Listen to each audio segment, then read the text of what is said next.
Welcome to High Performance, the podcast featuring Josh Phegan and Alexander Phillips. Alexander, today we're going to talk about an interesting topic in the industry, which is about the team advantage. And you've got some views on this, and so do I, about the difference between an individual agent trying to make it on their own and that decision to actually be an agent that's got a team around you. What are some of the things that agents should be considering, and why is there such an advantage in building a team in the current environment?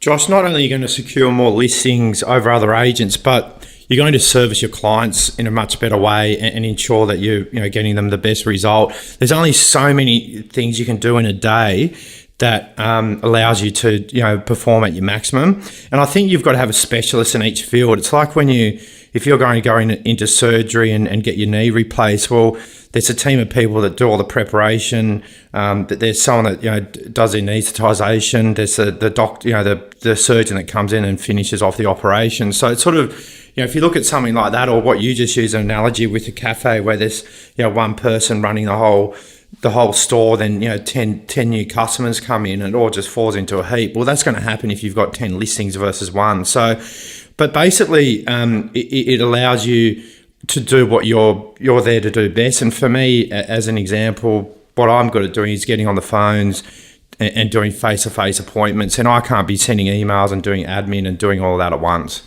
I think it's such an important part of the industry, right? Like, you go into a cafe and imagine you meet a waiter who says, oh, look, just so that you know, today I've got a full-time chef, a full-time barista, a full-time juicer, a full-time person on the till. I've got someone full-time cleaning the cafe and cleaning all the tables and making all that happen. So I just wanted to let you know that. Well, that would be kind of weird if the waiter said that. But then imagine if the waiter came out in a different cafe and they said, hey, look, I just want to let you know, can you not compare us to the cafe up the road because they've got an unfair advantage. I'm actually going to be the waiter. I'm going to be the chef. I'm going to be the barista. I'm going to be the juicer. I'm going to be clearing the tables. And so I don't think it's fair that you actually compare me to them down the road, when you go onto TripAdvisor. And this is the whole conversation is that, in our industry, how amazing is it that our agents actually use that against other agents, like, oh, by the way, if you get Alex, there's a chance that he might not turn up to the open for inspections. He might just send one of his assistants. But hang on a second, we've got to get past the whole concept of assistants and actually moving into the concept that we've actually got specialists in the role who are really good at what they do. And if that's facilitating open for inspections, or if that's selling stock underneath a certain price range, or maybe if that's selling apartments or selling houses, whatever it is, then, maybe we need to move into that specialization and start to have a better conversation around that. Ultimately, it's about how we actually sell the team and we're involved in that. What are some of the things that an agent can do when they're inside of a listing presentation, if they're getting those sorts of objections coming up that maybe their competitors are putting as landmines in their own listing presentations? Josh, I think that's quite easy to come around because basically, I think we're a proactive real estate agency, and the team that I've got around me is proactive. So the agent that we're up against, it might be the one-man band. Well, how does he? All he's going to do is put on the internet because he's doing all the paperwork. He's waiting for calls to come in. Where I've got 2 buyer specialists, I've got an admin person, I've got someone that does all our building inspections. I've got someone out there doing just listed, just sold, letterbox drops, doing buyer calls, calling solicitors. That we're going to drive 20% more people through your open home, and we're going to have the relationships there because these guys are meeting 500 people every fortnight. They're doing 20, 30 buyer appointments every week. That the buyers that we deal with have trust in us and have faith, and we'll get that extra $100,000 out of them.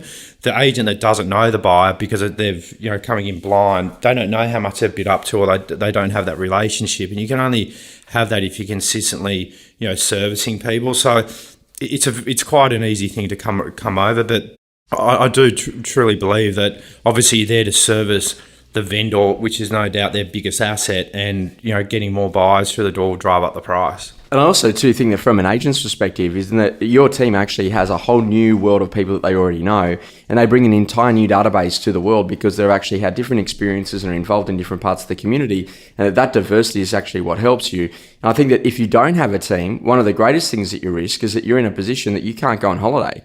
And, so from that point of view, when you go into a listing presentation, you're in a position that I really want to list it, but I don't know whether or not I can. And do I tell them or not that I'm going on holidays in 2 weeks' time? And this is kind of the whole conversation. You get yourself into some really tough situations rather than being in a position that you can, let's walk in with a co-agent with you. And so if you are going on holiday and the owner's made the decision that they do want to go now, that there is a logical choice because you've got another agent sitting in that listing presentation with you.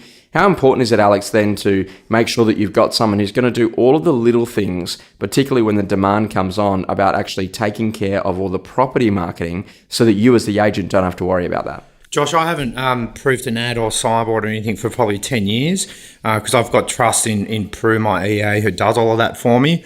And it's like people sort of look at our team and see, we run generally 20 to 25 open homes and how we actually handle it. But I'm actually not a stressed out person because of the way it's been set up. And it's all those sort of little 1%ers that we do that add up to create, I suppose, raving fans in the marketplace. And the extra bits that we do, like appointments at 7 o'clock at night, calling vendors at 7:15 in the morning, or always being available. And then if I'm not around, well, then they've got 4 other people that they can speak to that are diligent, they're proactive, they know what they're talking about, and they've got experience. So to me, it's a clear advantage over anyone in the marketplace. I think this is an important part is that, you might be the front man for your business, but how many people in the background? And it's very rare that anyone ever says to me, well, Josh, what's the size of your team now? So it's interesting because I've got 4 full-timers in addition to me that are actually running this company. And so that's a really important part that, there's got to be someone who's like best on ground for flights, cars, accommodation, someone who's best on ground for sales, someone who's best on ground for marketing, and someone's best on ground for our social PR and digital. And this is kind of an important part that, we're all out there trying to be heroes and that we look up to people inside of the industry and go, I want to be just like them. But yet people don't really dig deep enough to actually find out that there's a whole team coming behind that individual. And that is actually what allows them to be really consistent inside of the marketplace to do the right work that counts. And ultimately, I think that's why a lot of agents seesaw is that if all of a sudden they get 5 or 6 listings, they're swamped with having to write the copy, having to still go to photo shoots, having to still try to get the proofing of the marketing done. Could you imagine, Alex, how unproductive you would be if that was actually the case inside of your business? Josh, I'd be very unproductive in the way that it wouldn't allow me to, make calls or obviously, negotiate properties, be prepared for appraisals, be focused on what we do. Because I think if there's too many things happening, you're not present in what you're doing. So you're not present in that, negotiation at the last minute or, that face-to-face, a vendor meeting in it. And it actually shows that you're not interested or you've got too much going on. So I think having someone to do all of that allows you just to lift up and, go to that next stage and progress your career mainly. And I think the big thing is that never be in a position that you're worried about growing a team because someone might leave you, because someone might also join you who makes your business great.